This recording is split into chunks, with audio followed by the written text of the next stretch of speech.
คนใส่แมสกันเดิมวันนี้ฮะหน้าสดหล่อบาน อันนี้น้องปื้มมาจอดรถว่าอยู่เพื่อนป้าของน้องปื้มเนาะเพื่อนพี่พุทธสมรแล้วก็เลยว่าสิพาทุกคนย่างไปเลาะเพราะว่าน้ำนะมันมีขึ้นมาหอดทนทางตัวนี้แหละทุกคนตัวนี้แมนเส้นครัวเนาะทุกคนนี่เส้นครัวยาวๆค่ะเดอยู่อันเส้นครัวแต่แกงกอกไปหาเมืองซนนบุรีเนาะหรือว่าเมืองจำพรหาเมืองซนนบุรีมันนี่ก็คือคืนอยู่นะ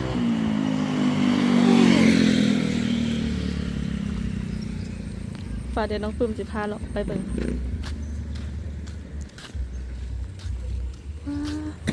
น้ำอยู่นี่ก็แย่เลยอันนี้ก็ออกมาจากน้ำเซคือกันเนาะ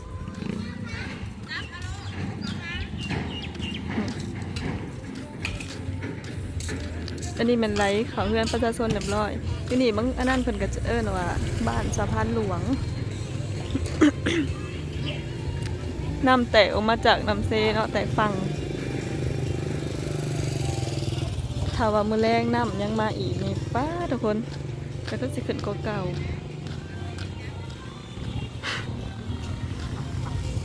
เดี๋ยวสิพาไป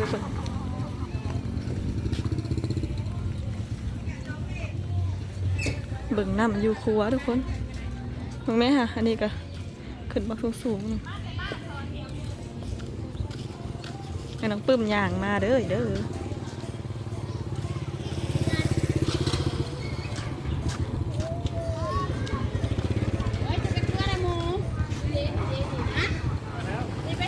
ว่าสิครับโหลดผ่านนะยังบังกล้ามาเบิ่งก่อนทุกคนป้าอันนี้เมนครัวตัวน้องปื้มมาถ่ายตอนน่ะเด้อครัวเซจำพรเนาะอยู่บ้านแกงกอกเมืองจำพรแขวงสวรรณเขตหรือว่าครัวเสื่อมต่อระหว่างแกงกอกไปบ้านตะแหลวแกงกอกหาเมืองซนนบุรีเนาะทุกคนผ่าน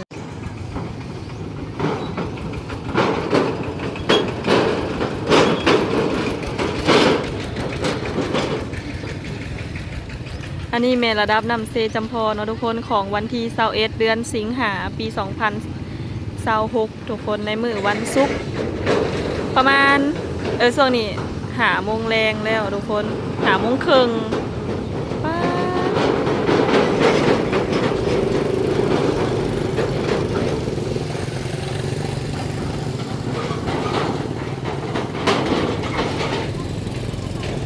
ขี่ถึงแล้วคลิป น้ำในมื้อนี้แม่นเบิ่งไกลๆทุกคนป้าสิฮอด9 เมตรแล้วนะแม่นไปไกลๆนะ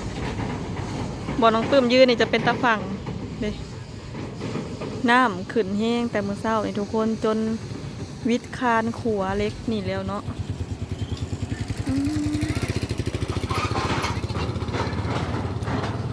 เห็นน้ำบ่โอ้ยนักเรียนเห็นข่อยมาตื่นสักครู่สะดอกเนาะ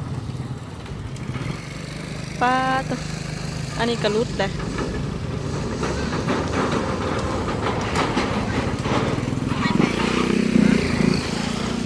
เฮ้ยยังไม่กล้าขามเบิ้งน้องปื้มสิลองซูมไปเบิ้งมันสิเห็นบ่มื้อเช้านี่ฮะก็ขึ้นฮอดแต่ว่า8 เมตรกับ5 เซนทุกคนแต่ว่าตอนแรกนี่นะสิฮอด9 เมตรแล้วถ้าฮอด9 เมตรก็คือลาดครัวเลยทุกคน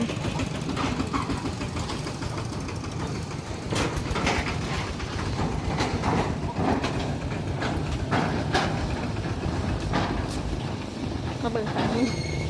ป้าอันนี้เป็นหินพะนะว่าถม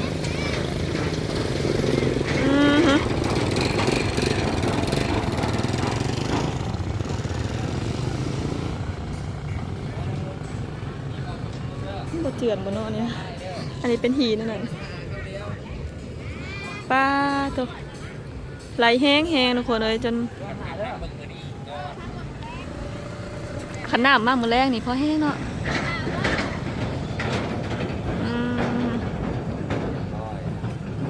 เมื่อเช้านี่ยังบ่ได้แห้งยังบ่ได้ขึ้นฮอดอันนี้ได้บัดนี้วิดเล็กอันนี้แล้วเล็กอันยาวๆนี่ออกมานี่เล็กคานขวยนะทุกคน น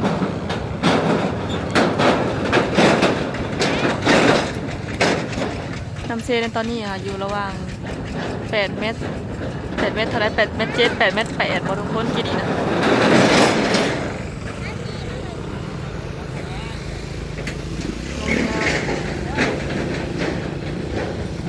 อยู่ฝั่งเบื้องนั่นน่ะน้ำแห้งเต็มเลยทุกคนแต่น้องปื้มบ่ได้กล้าขี่รถจักรไปบ่กล้าขามจักเป็นยังย่านจะคุงพื้นขัวเลยบน พี่ครับปิดโทรศัพท์ไปก่อนนะอยู่ไปก่อนนะ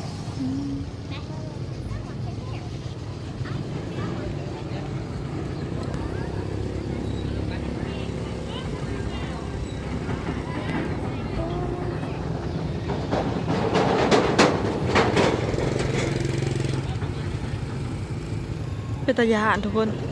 หน้ามันเป็นตาญาณอันนี้โอ้โตหนังโอ้แตกฟังออกเบิดทางน่ะ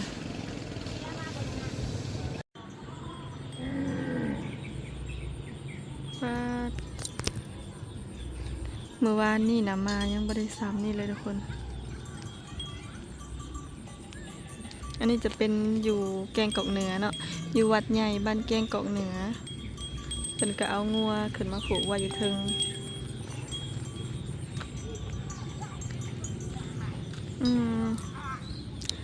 ป้าโถ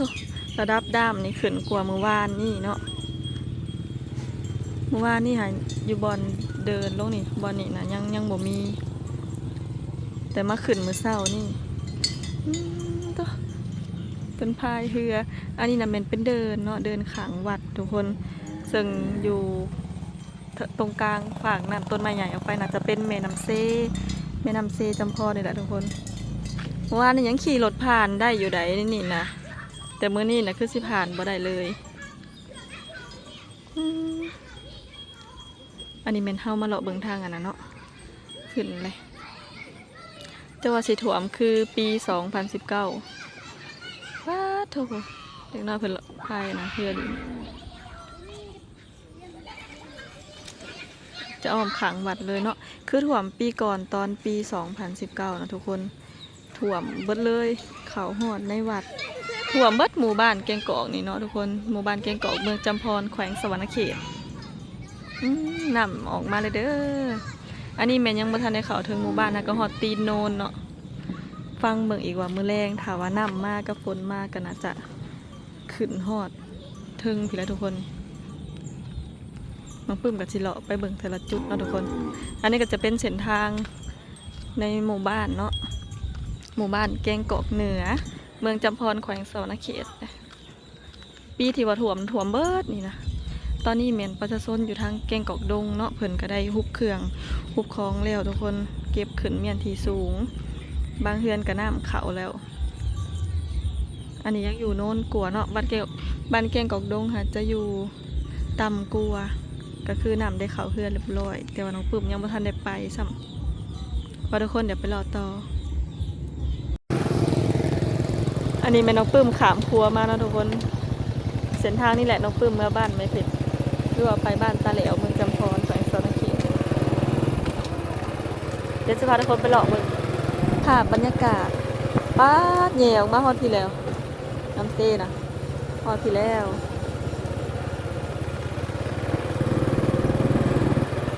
อีแต่ออกมาฮอดพี่แล้ว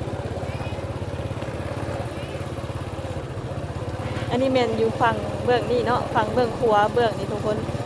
น้องปื้มขามขี่รถขามขวามาเนาะทางนี้เป็นใหญ่งัวใหญ่มองมาอยู่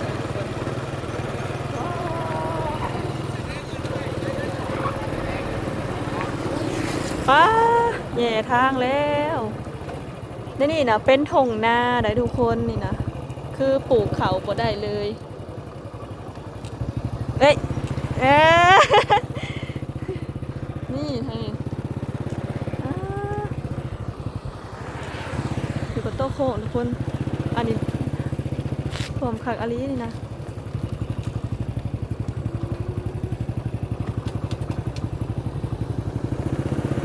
ไห่นาจนสิเป็นหนองเป็นเลิงเขาไปทางในหมู่บ้านของป้าอาจเลยทุกคนอยู่บ้านโนนวิแลวันเนาะเดี๋ยวน้องเพิ่มสกีไปอีกพอมันขำเลยมาคนเดียวนะทุกคนกัน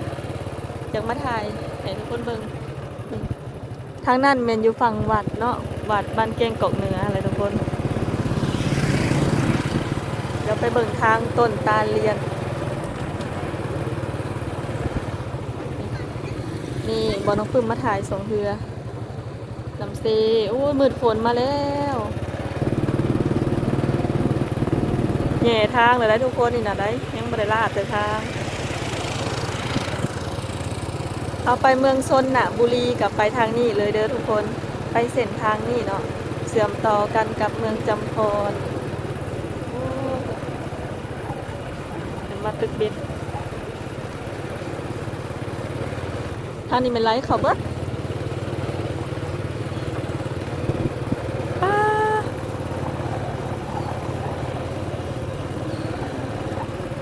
ไรเขาเบิดแล้วอันนี้เที่ยงไห่เที่ยงหน้าเพื่อนนี่เนาะ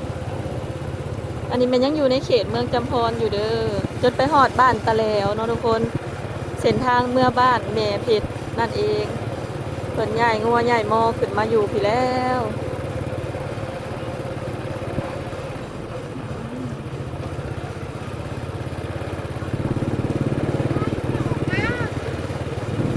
นี่เส้นต้นตาลคูบ่แม่นเนาะตัวนี้คืออยู่บ้านตะแล้วค่ะขึ้นขัวปูนไปเหมียนเดินทางสัญจรบ่ได้แล้วน้ำลัดทางแล้วน้องปึ้มอาจจะไปบ่ฮอดเนาะมื้อนี้ฮอดแต่นี่ทุกคน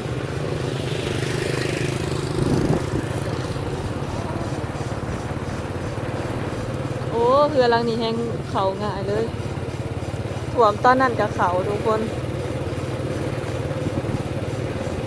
อันนี้จะแมนอยู่เรียบริมน้ำเซตัวนี้แมน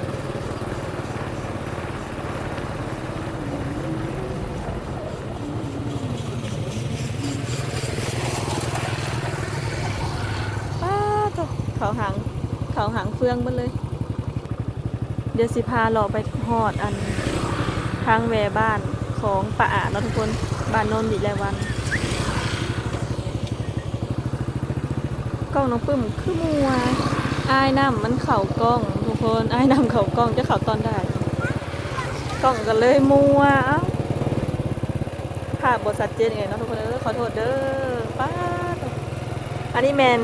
กกตาเลียนเนาะเขาจะเอิ้นจุดนี้ว่ากกตาเลียน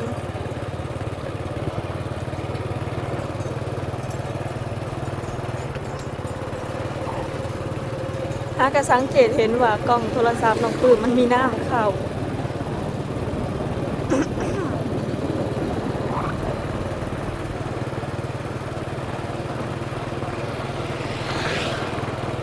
พาทุกคนมาทัวร์เลยข้างหน้าโมเมนต์น้ำลาดแล้วนะ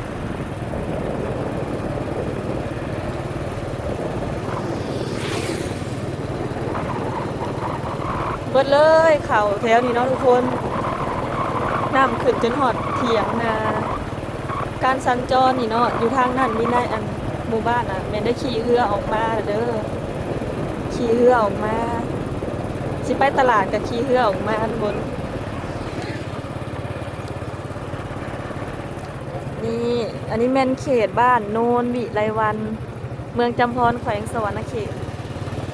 ป้าน้ำลาดทางแล้ววันนี้นะ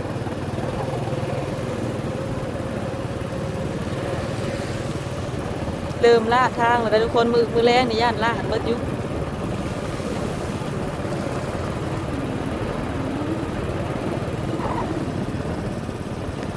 แต่ก่อนเฮามาเนาะคันบ่มีน้ำไปสิก็เป็นทุ่งนาแห้งเลยทุกคน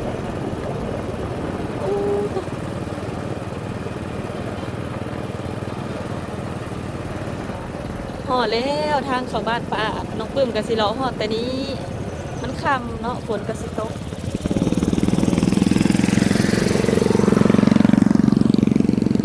ป้า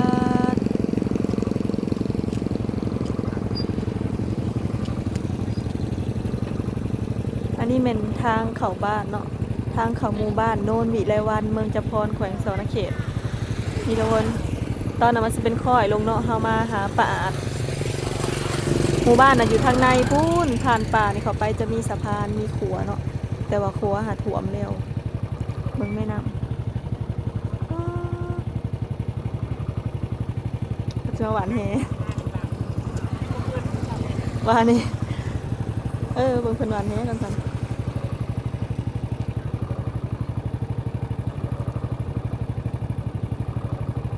น้องปื้มกับสิพาทุกคนมาเลาะฮอดแต่ซ้ำนี่เนาะทุกคนเพราะว่าฝนสิตกเลยดินี่คันซื้อไปอีกก็สิมีครัวเอ้ากล้องน้องปื้มคือเป็นสีอันนี้เพิ่นสิได้บ่เดี๋ยวเฮาเบิ่งเพิ่นเอาขึ้นมาก่อนเนาะถึงไปน้ำขึ้นแห้งอะไรทุกคนมาหอบที่สองหอบก่อนนี่บ่มีของน้องปื้มมาตึกแหคำมะลินี่นะรู้จักว่าใส่นะได้นะฮานะมาหลอกเบิ่งซื้อฮาก็ได้มาหลอกเบิ่งน้ำน้ำหมูเฮ้ยมันคำเลยสิโง่เมื่อคืนนี่นะฝนสิตกแหละทุกคนเอ้ยเมื่อกันเด้อน้องปื้มกับสิได้เมื่อก่อนเนาะทุกคนเดี๋ยวมื้อหน้าสิพามาอัปเดตใหม่เนาะขอบคุณหลายๆเด้อที่ว่าเขามารับชมคลิปให้น้องปื้มทุกคนอันนี้แม่นมาเบิ่งน้ำเนาะในวันที่21สิงหาทุกคนก็คือน้ำขึ้นแฮงนี่น้ำขึ้นแห้งน้ำเซกอะฟังเบิ่งอีกมือแรงเนาะถ้าว่าน้ำมากะย่านคุ้งพื้นขัวถ่วมเลยแล้วขัวนี่เนาะนี่ได้ทางหอมลงเนาะอันนี้เป็นหนทางเข้าไปได้ทุกคนนี่นะก็คือน้ำนะถ่วมหนทางเด้อเดี๋ยวน้องปื้มสิกลับบ้านก็เด้อทุกคนแม่เพชรสิคลองมาโดนโพดมาเอาเครื่องก็เลยว่ามาเบิ่งเลยมาผู้เดียว